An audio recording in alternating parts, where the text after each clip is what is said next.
Tenemos el conocimiento de que por él fueron creadas todas las cosas, y la ciencia da fe de todas ellas. Hoy vamos a ver fe. Bueno, fe tenemos dos vertientes, la griega y la hebrea.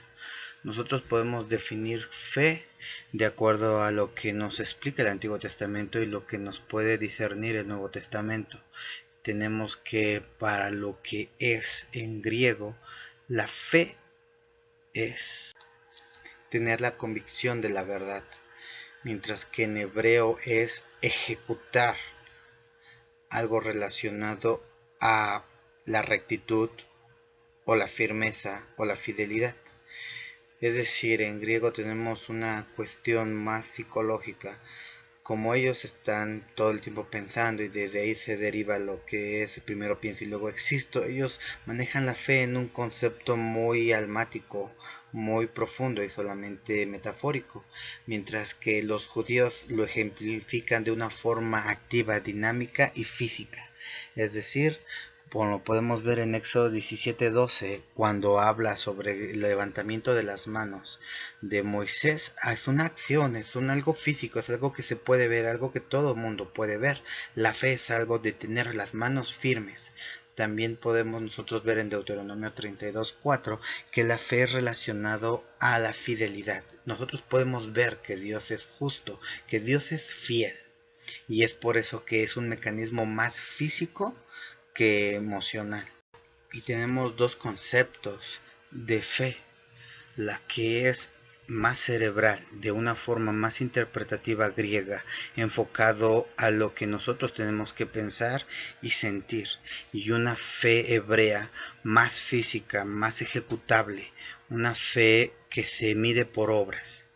Y de esta manera nosotros tenemos esa dualidad, como por ejemplo tenemos el pueblo de Dios y los gentiles, el reino del norte y el reino del sur, el pacto antiguo y el nuevo pacto. Tenemos esa dualidad y dos formas diferentes de pensar y dos formas diferentes de actuar. Y es así que nuestro Elohim tiene dos estereotipos de hijos, los que entienden de una forma más física y los que entienden de una forma más espiritual. Es decir, hasta en la ley, cuando nuestro Elohim nos dio las tablas de la ley, existían dos tipos.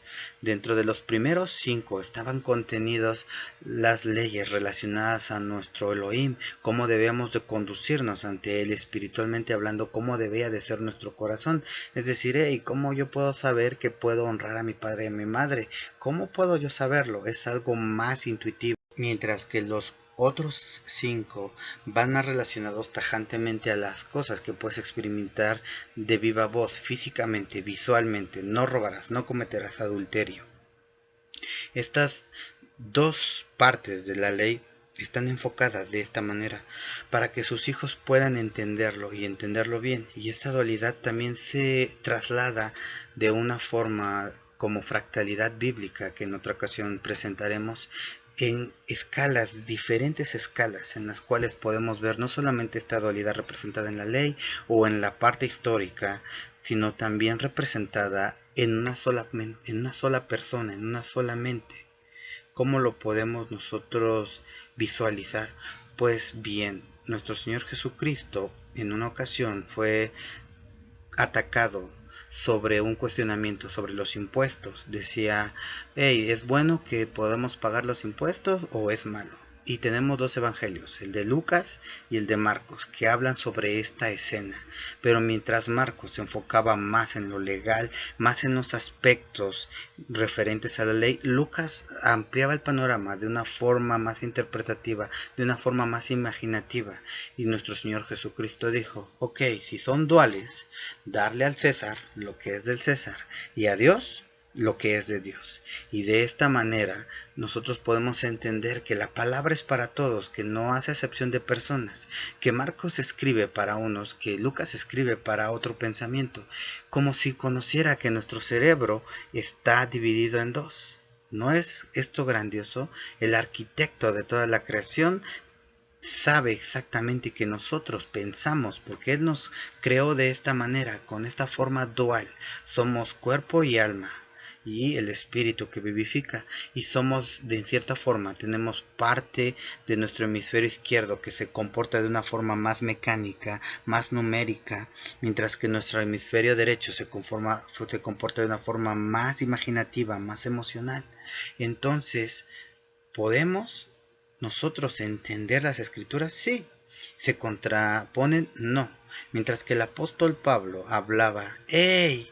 La fe viene del oír y del oír de la palabra de Dios. La fe es la que salva y no sus obras. Por favor, no se jacten por las obras. Santiago decía, ¡hey! ¿Nos salvaremos por la fe y no tendremos obras? De esta manera hay personas que piensan que se contrapuntean. No, le están hablando a dos personalidades diferentes, a dos tipos de hijos diferentes, los cuales tienen que entender que no se contraponen, sino se complementan. Es una amalgama. Es decir, yo no puedo tener fuego sin calor. Y no puedo generar calor sin no tener fuego o algo que genere esa temperatura. Van unidos. Como dicen, donde hubo fuego, cenizas quedan. No puede haber interpretación de fuego si no hubo cenizas. Es decir, no puedes decir que tienes fe si no tienes obras.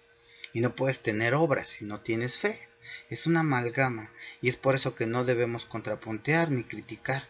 Digo, hay iglesias que son muy legalistas, muy rigurosas, y que hablando con algunas personas me dicen, es que a mí me gusta que me traten así, que sepan, que guíen y que lleven la batuta de una forma muy firme y enérgica, mientras que otros dicen, hey, pues hay que darle libertad al Espíritu, que obre sobre nosotros, que podamos nosotros guiarnos. Si me entienden, hay dos formas de pensar. Y hay dos formas de entender el emuná, pero no es que cada uno adopte y diga, yo me quedo con la de Pablo, yo me quedo con la de Santiago. No, tenemos que comprender que existe una dualidad dentro de nosotros, hasta dentro de nuestro cerebro, y que es imposible vivir solamente con una parte sin entender la otra. Así como vivimos con nuestras dos partes de nuestros hemisferios cerebrales, así tenemos que también aprender a vivir con nuestro cuerpo y con nuestra alma, saber que cada uno se complementa y que somos una amalgama de uno mismo, y que tenemos que atender tanto a las leyes físicas como a las leyes espirituales, y que tenemos que entender que debemos de actuar en lo físico pero también en lo espiritual. Es decir, que tanto Santiago como Pablo tenían la razón. Tenemos que saber que es como el fuego. No puede haber fuego, no puedes decir que hubo fuego si no hay calor o presencia de cenizas. De esta manera es un efecto secundario el calor del fuego, así como las obras son un efecto secundario de la fe. ¿Cómo podemos ejemplificarlo? Tenemos un contacto. ¿Quién de ustedes se atrevería a colocar sus dos dedos en el contacto? Yo les digo, ¿saben qué? No deben de temer si ustedes colocan sus dos dedos. Las leyes de electricidad nos indican que va a correr a través de sus dedos y dejará intactos sus órganos. Esto es la certeza.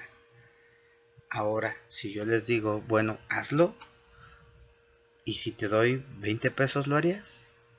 ¿No? ¿Tal vez 100? Ya lo estás pensando. Y si yo te digo, te doy 500 porque coloques los dedos en el tomacorrientes, una hermana dijo, oye, ¿como cuántos segundos tengo que dejar mis dedos en la corriente para ganarme esos 500 pesos? Bueno, ahí ya lo estamos pensando, ¿no? Y esa es la convicción.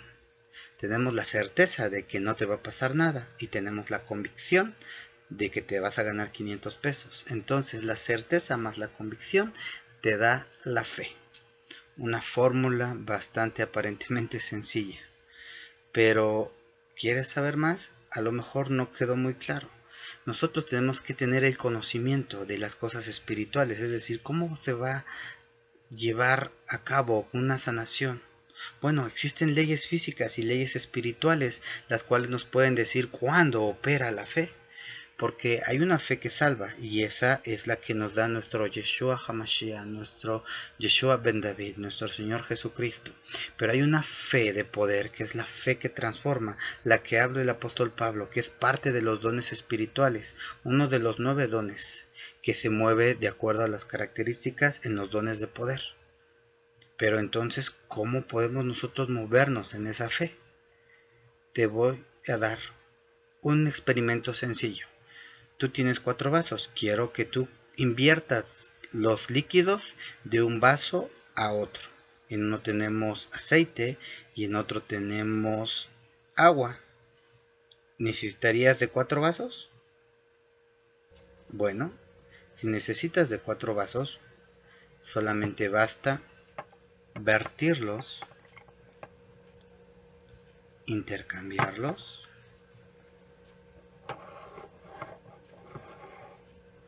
y volverlos a vertir, y listo. Hemos intercambiado los líquidos de un vaso a otro. ¿Lo podemos hacer con menos vasos? Es decir, ¿lo podemos hacer con 3 vasos? Si quitamos uno, podemos tomar un líquido, vertirlo. Ahora el primero en el tercero y finalmente el del medio en el primero. Y hemos invertido nuevamente los líquidos. La pregunta de fe sería, ¿crees que lo podamos hacer sin el vaso intermedio? ¿Existe alguna forma de hacerlo? ¿Sería imposible? ¿O tendríamos que hacer un milagro? Solo es cuestión de tener el conocimiento. Existen leyes sobre los fluidos en los cuales nos especifica que si un fluido es más denso que otro, este caerá irremediablemente y el que es más ligero estará por encima de él. Podemos valernos de esta ley física para poder hacer un acto que pudiera ser aparentemente un milagro, ¿no? Que un líquido fluya de un vaso a otro para invertir las sustancias de los vasos. Pues esto también se aplica a nivel espiritual. Existen leyes las cuales desconocemos y que solamente las tenemos por intuición. ¿Sabías tú que dice la palabra de Dios que honres a tu padre y a tu madre para que te vaya bien? Esa es una ley. Si la conocieras y la aplicaras perfectamente con ese emuná, no solamente hebraico de las cosas físicas, sino ese emuná que nos especifica el apóstol Pablo sobre la fe, tú podrías coaccionar la fe y con tus conocimientos de las leyes espirituales podrías hacer grandes obras. Si tuvieras la fe como un grano de mostaza, dice el Señor, si tan solo comprendieras un poco de las leyes espirituales y supieras utilizarlas, y no fueras como ese pueblo que pereció por falta de conocimiento, entonces podrías mover montañas. Por mi parte es todo, espero les haya sido de utilidad esta pequeña enseñanza. No se olviden de visitarnos en mahanaim.com.mx. El Eterno los bendice.